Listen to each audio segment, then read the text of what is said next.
Oke, Assalamualaikum warahmatullahi wabarakatuh. Perkenalkan, nama saya Lintang Rahmadani. Hari ini saya bersama dengan Kak Cika akan sedikit membahas mengenai Pancasila. Sebelumnya, mungkin bisa perkenalan terlebih dahulu untuk Kak Cika di sini. Baik, halo semuanya. Perkenalkan, nama aku Cika. Statusku saat ini sebagai mahasiswa semester 5. Oke, Kak Cika, terima kasih ya sudah meluangkan waktunya untuk menjadi narasumber kali ini. Ya, Uh, terima kasih juga. Sebelum memulai nih Kak, kalau boleh tahu gimana nih kuliahnya sejauh ini? Apa lancar? Ya, alhamdulillah lancar. Walaupun banyak kendala ya.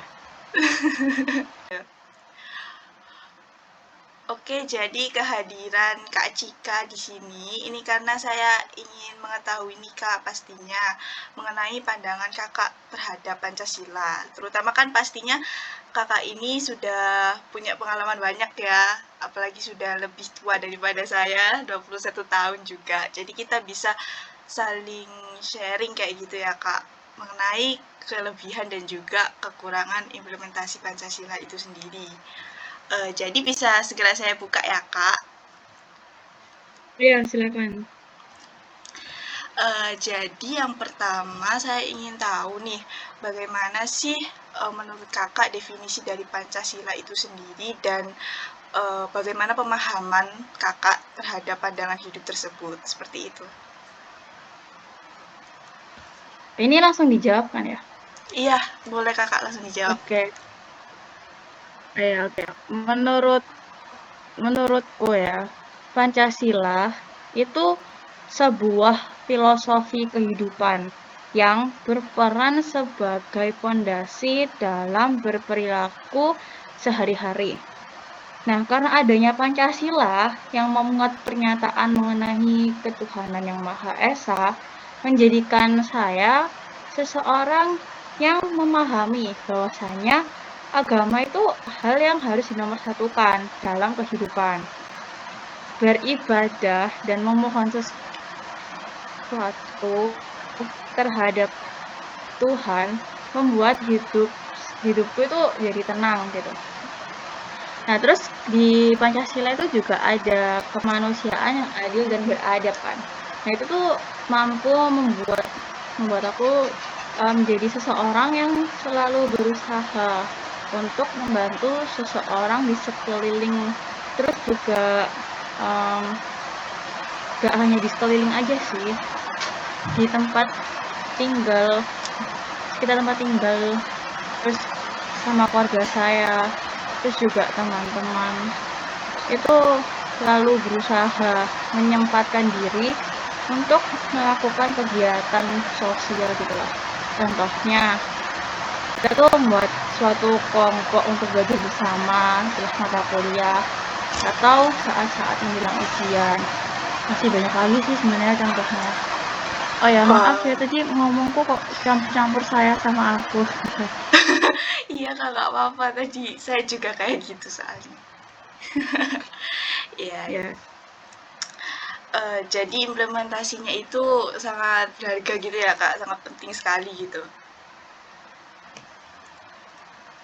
ya benar. Kalau misal kamu melihat kayak setiap sila di Pancasila ya, itu tuh sebenarnya semua um, kayak apa ya, kita terapkan dalam kehidupan sehari-hari loh.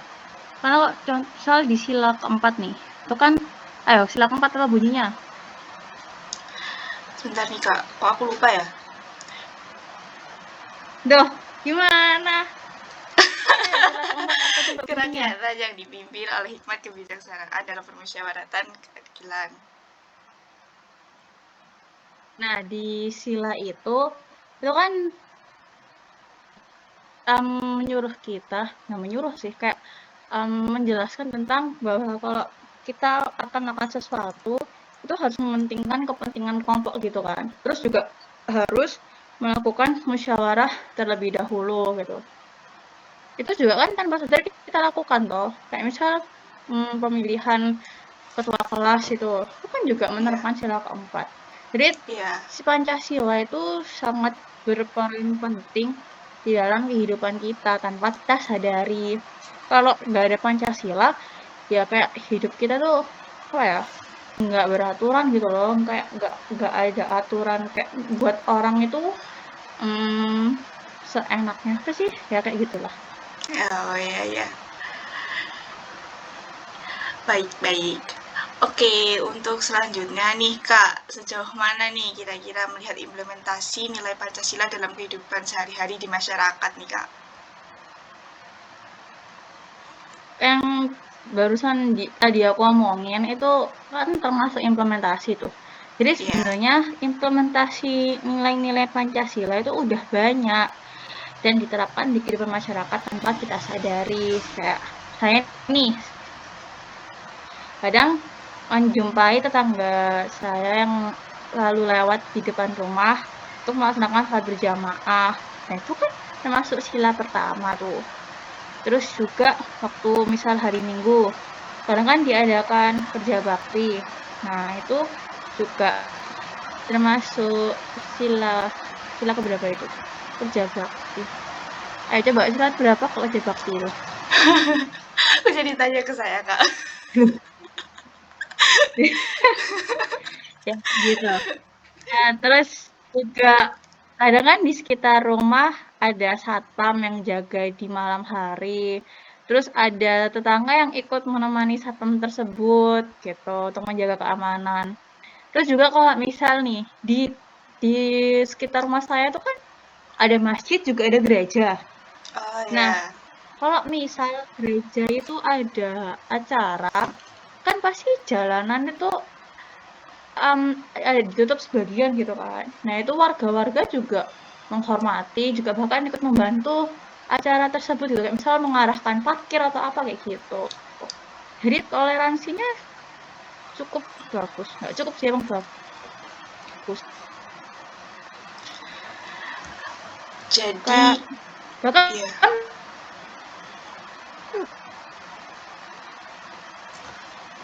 di tetangga itu non muslim.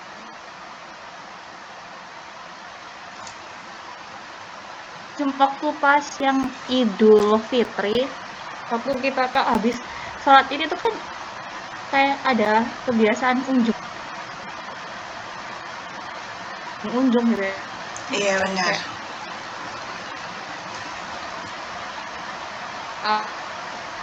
um, memasuki rumah buat salam-salaman gitu kan. Yang non muslim itu buat salam-salaman. Jadi enggak, karena kan sesuai dengan nilai nilai di Pancasila. Seperti itu. Ya jadi walaupun kayak kita ini beda agama tapi tetap harus saling membantu seperti itu ya Kak. Suara saya tadi terdengar kan ya? Apa putus-putus? Iya, agak sedikit putus itu. Apa Iya, suara saya juga betul. Oh, putus-putus ya? oh ya, suara terdengar kok. Sudah terdengar. Ini suara aku terdengar kan? Iya, Soalnya tadi iya. jaringannya jelek. Oh iya Kak, sudah terdengar.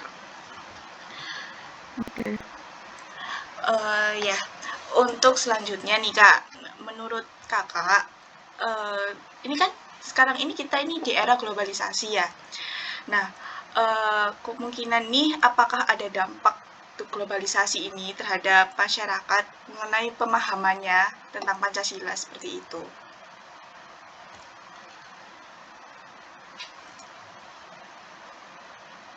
Pak ya.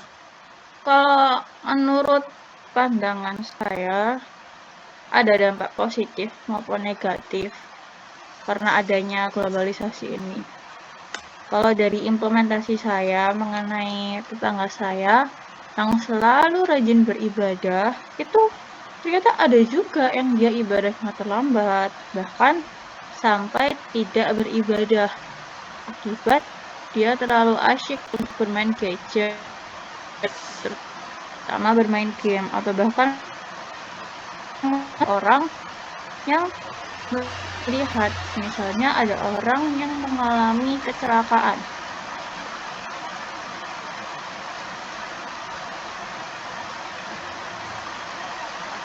Video bahkan diupload di media sosial gitu demi sebuah konten hingga viral.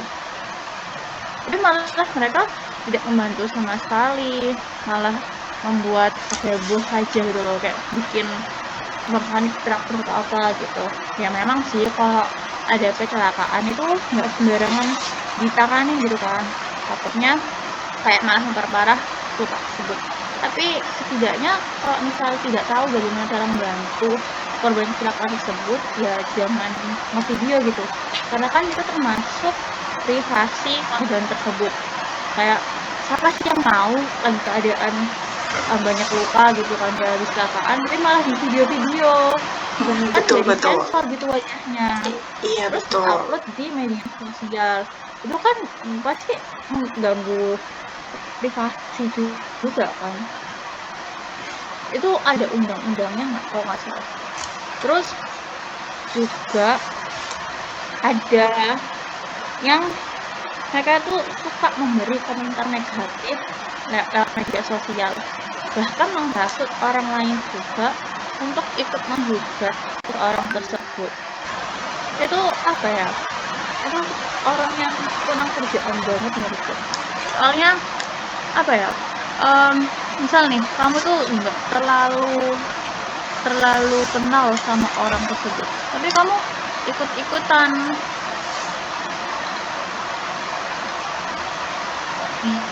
ngirim komentar negatif gitu.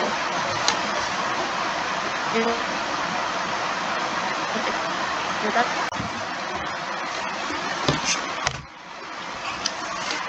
sepertinya untuk sinyalnya Kak Cika ini sedikit terganggu ya.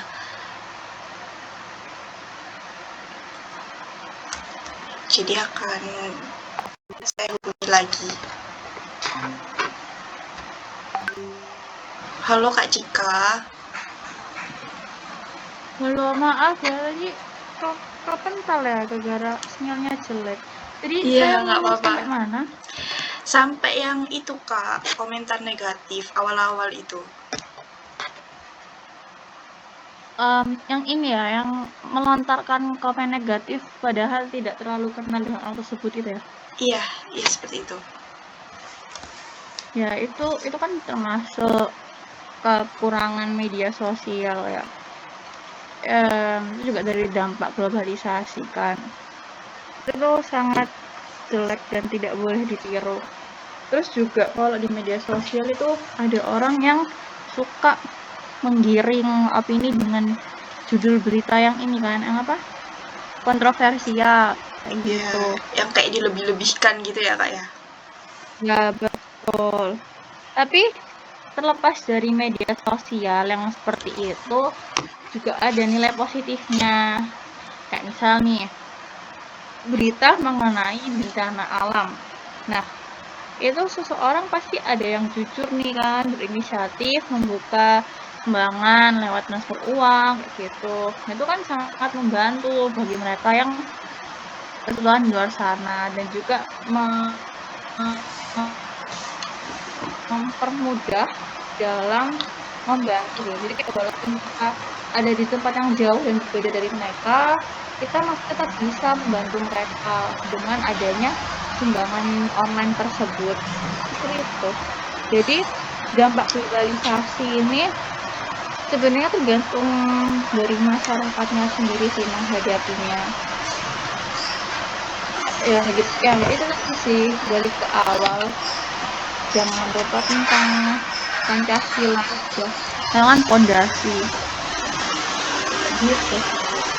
Iya, ya memang benar sih Kak, walaupun banyak apa ya, kayak pandangan yang negatifnya gitu, tapi tetap ada sih emang positifnya. Dan untuk selanjutnya nih, menurut kakak apa yang perlu dilakukan untuk memperkuat rasa kebangsaan dan cinta tanah air melalui nilai-nilai Pancasila itu sendiri? Kalau menurut saya, untuk dapat memperkuat rasa kebangsaan dan cinta tanah air itu apa ya? Oh ini, membeli baju batik itu kan juga termasuk rasa bangga gitu kan sama tanah air kita. Jadi itu bisa diterapkan dalam kehidupan sehari-hari, misalnya kita pakai batik buat datang ke kampus. Nah, bisa kalau kuliah ini kan ada program yang ini loh, exchange ke luar negeri. Nah, itu kita bisa memperkenalkan batik kita. Itu juga termasuk bentuk cinta tanah air. Kemudian menjaga serta merawat lingkungan dengan contoh sederhana yang hampir semua orang dapat lakukan, yaitu membuang sampah pada tempatnya. Itu katanya sepele, tapi susah diterapkan. Iya. Kayak nih kalau di luar, terus lihat kita nggak ada tempat sampah, bukannya disimpan di dalam tas terus dibuang nanti, tapi malah langsung dibuang sembarangan. Nah, itu kan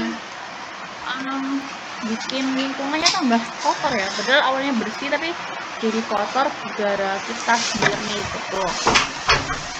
Lalu saya juga berusaha menggunakan fasilitas yang ada di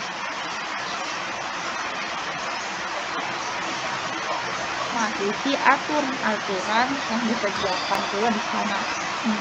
Terus juga apa ya? Cinta tanah air. Kayaknya itu aja sih menurut saya kurang lebihnya. Ya. Jadi kalau yang mungkin tentang yang membuang sampah itu mungkin bisa diperbanyak lagi gitu ya untuk fasilitas buang sampahnya itu. Ya itu, karena kan kadang di jalan raya itu gak mungkin kan kayak ada tempat sampah gitu. Nah itu orang-orang bukannya disimpan dulu, tapi malah langsung waktu naik kendaraan terus kayak dilempar gitu, dibuang tuh nggak bagus, Iya boleh. benar-benar. Iya, untuk selanjutnya kalau boleh tahu ya kak, apakah kakak itu punya sih teman yang berbeda entah dari agama maupun asal daerahnya? Jika ada, bagaimana cara kakak untuk bisa mempertahankan persatuan dan keberagaman itu sendiri dari pertemanan kakak itu? Oke. Kalau dari saya itu iya, saya memiliki teman yang berbeda agama dan berbeda daerah pula. Tapi semua itu ada tantangan yang menghambat pertemanan kami sih. Tidak ada tantangan yang menghambat pertemanan kami. Bahkan untuk teman yang berbeda asal pun malah kita sering berbagi ilmu tentang apa aja sih makanan yang ada di sini, lalu perbedaan bahasa itu menjadi topik yang menarik buat aku dan dia. Kalau untuk teman yang beda agama juga kita sering membahas seperti apa aja sih yang menjadi kewajiban dan larangan gitu di agama dia. Kayak aku punya teman yang agamanya Katolik. Ternyata itu kayak setelah bincang-bincang tentang gimana agamanya dia dan gimana agamaku yaitu Islam, itu ternyata ada sebuah persamaan loh dari cerita-cerita Nabi kita sama ceritanya Nabi dia gitu. Dan ada persamaan, cuma tetap ada perbedaan sih. Nah di situ tuh kalau kita mendengar cerita nggak boleh yang namanya menghina atau bilang kalau agamamu itu salah, nggak boleh. Karena kan itu keyakinannya dia. Jadi kita harus tetap menghormatinya dan menghargainya.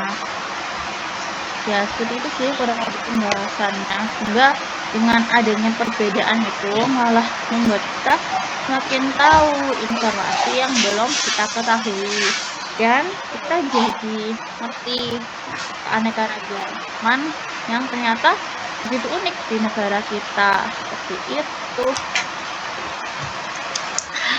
Oke, ternyata punya temen yang beda itu juga seru ya Kak ya? Ya seru karena banyak yang dibahas. Betul.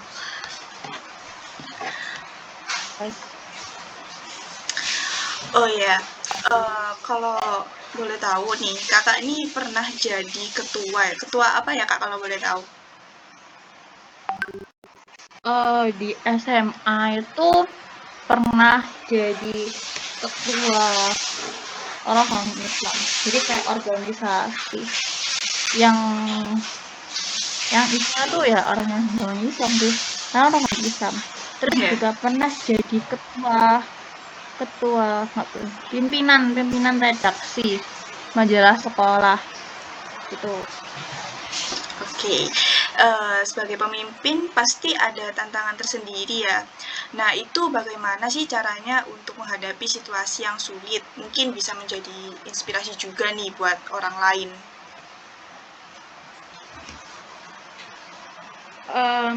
Pengalamanku dulu waktu jadi ketua Rohani Islam ya atau Rohis itu banyak tantangannya, karena satu, waktu aku menjabat jadi ketua, anggota dari angkatanku sendiri tuh dikit, cuma ada berapa ya?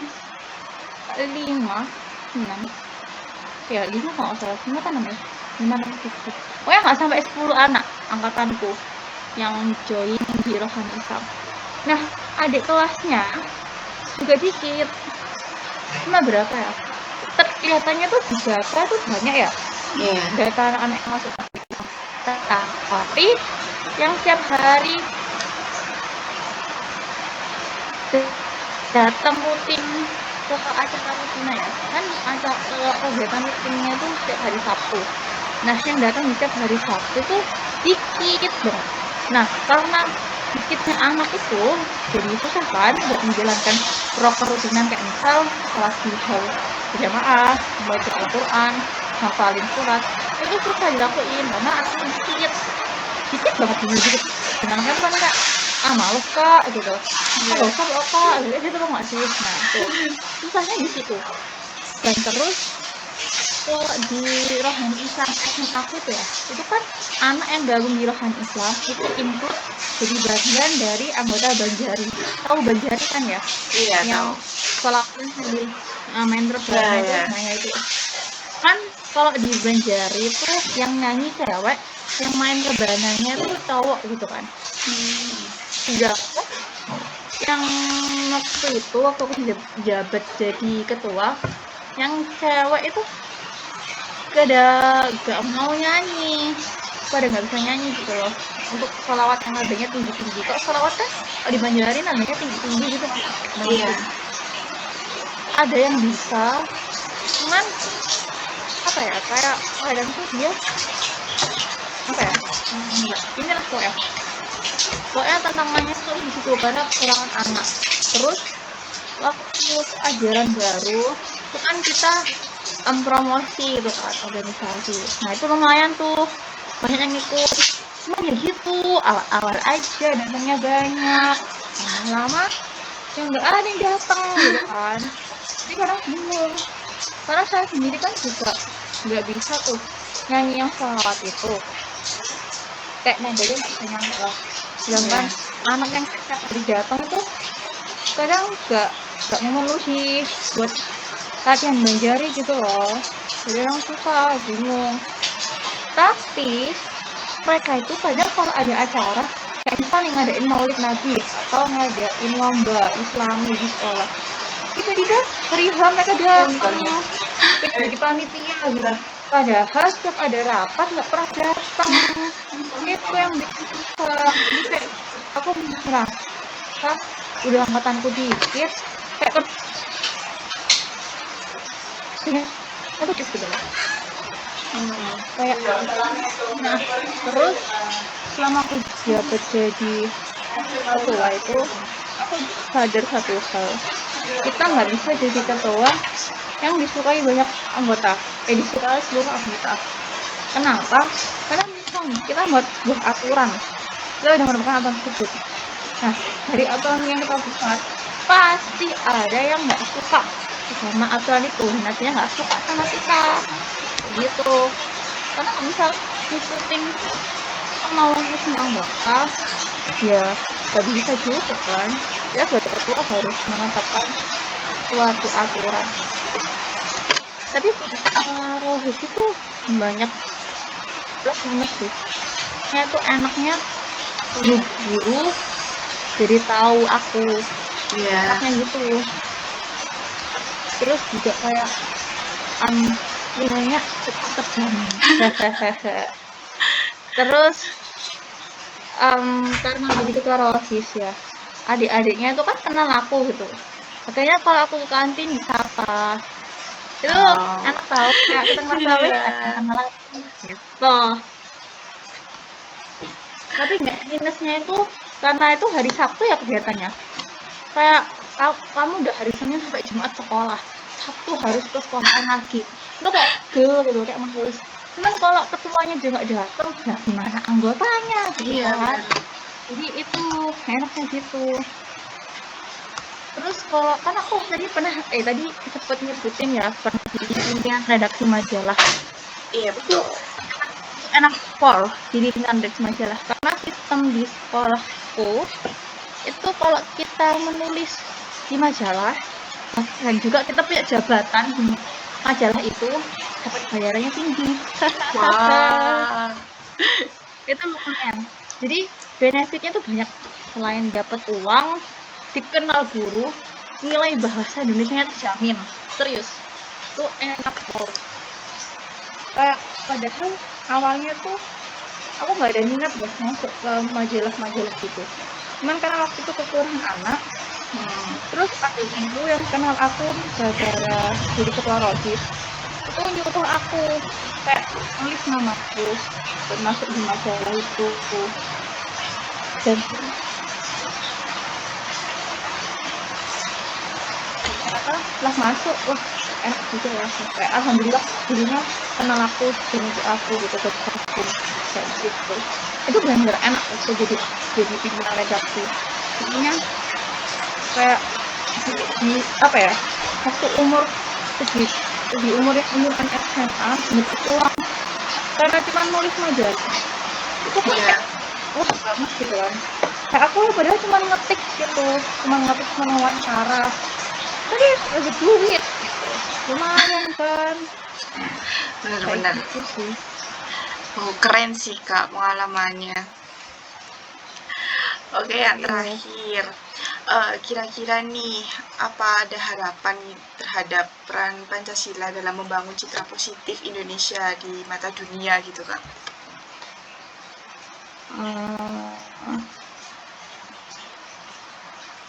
Sila apa ya? Bentar ya. Aku mau menata kata-kata dulu. Harapan.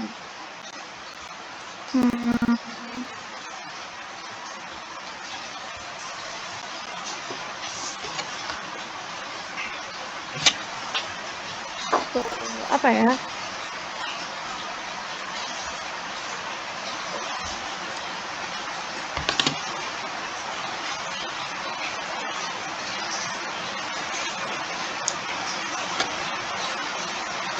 Harapannya itu kan semboyan mana di Bhinneka Tunggal Ika tuh. Harapannya itu Bhinneka Tunggal Ika kan berbeda-beda dari dua harapannya dengan semboyan tersebut. Masyarakat Indonesia itu bisa saling menghargai dan menghormati perbedaan itu. Nggak ada lagi dikit-dikit mengejek perbedaan tersebut. Karena kan banyak kadang perbedaan itu dibuat sebuah candaan. Dan akhirnya menyinggung soal tersebut. Nah itu saya harap lebih di ini sih kayak apa ya, dikata lagi cara dia menghargai menghormati perbedaan tersebut. Nah kalau kita udah bisa menghargai menghormati perbedaan tersebut, otomatis apa ya, orang luar melihat kita itu bagus gitu loh, karena dari perbedaan tersebut kita tetap bisa bersatu. Karena kalau kita dari awal nggak bisa menghargai, tantangan hanya bentuknya. Kalau di media sosial itu kayak contohnya dibuat stiker WhatsApp. Stiker WhatsApp itu terlihatnya remeh tuh. Tapi kalau misalnya dari stiker WhatsApp itu mengandung hal yang dapat menyinggung sebuah perbedaan tertentu agama atau ras, itu jadi tetap jelas gitu. Kalau enggak buat video dancing di TikTok atau tren di TikTok yang mengandung unsur menyinggung atau menghina satu dan sebut, itu kan juga bisa bikin orang, karena itu diaksesnya semua orang kan, semua orang di berbagai negara itu bisa akses.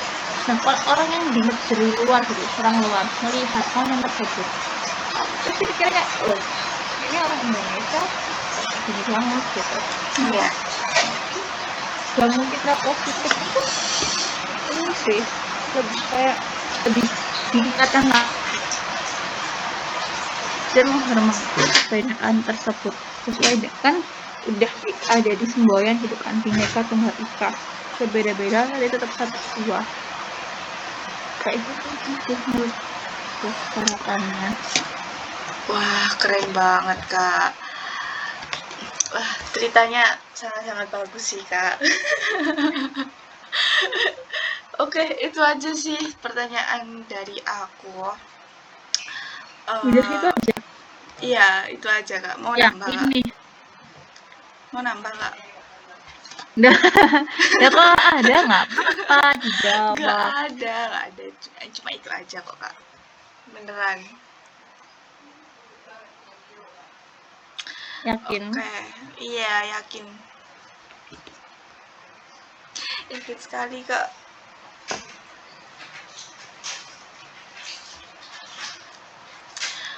Oke, kalau ini gitu buat video untuk tugas apa, PKN ya? Iya, berhubungan sama Pancasila ya Kak soalnya.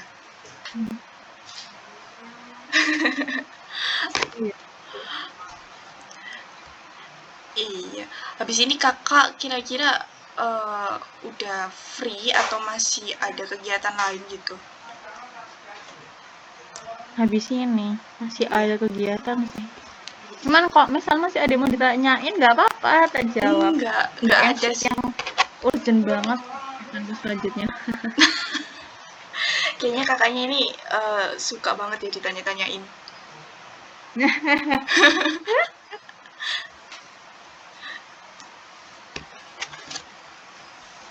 Iya, nggak ada sih Kak sejauh ini. Oke, kalau gitu podcastnya ini aku tutup ya Kak. Boleh? Ya boleh, silahkan. Iya, terima kasih banyak ya untuk Kak Cika sudah sharing-sharing, bagus banget ceritanya. Ya, saya juga terima kasih. Dan maaf banget tadi kok kayaknya bahasa yang tak gunain campur-campur. Habis sama saya terus Kak Sonya sama aku kayak nggak sopan, jadi mohon maaf. Iya. Aku kok aku karena juga bahasa saya kayaknya harus lebih dilatih lagi biar lebih rapih. Ini harus banyak belajar lagi sih ini. Sama sih Kak, saya juga banyak bilang aku gitu. Maaf ya Kak kalau nggak sopan. Ya nggak apa-apa, santai aja. Oke Kak, terima kasih ya. Apa mau sesi dokumentasi dulu deh Kak? Oh iya, boleh. Oke. Maaf ya, masih pakai masker. Iya, nggak apa-apa. Oke, 1, 2, 3. Oke.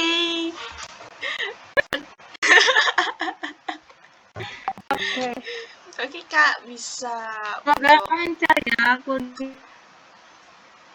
ya Kak. ya semangat semangat. Masih semester satu. Iya. Ya Kakak juga semangat ya Kak. Ya, semoga bisa lulus cepat ya. Amin. Iya, amin. Amin. Oke, buat Kak Cika mungkin bisa buat mengundurkan diri juga sih Kak. Terima kasih Kak. Oh, ini boleh langsung keluar dari roomnya kah? Iya, boleh, boleh. Mungkin Kakak Oke, pingin terima kasih ya. istirahat. Iya, sama-sama. Oke, aku izin itu. Dadah. Dadah Kak.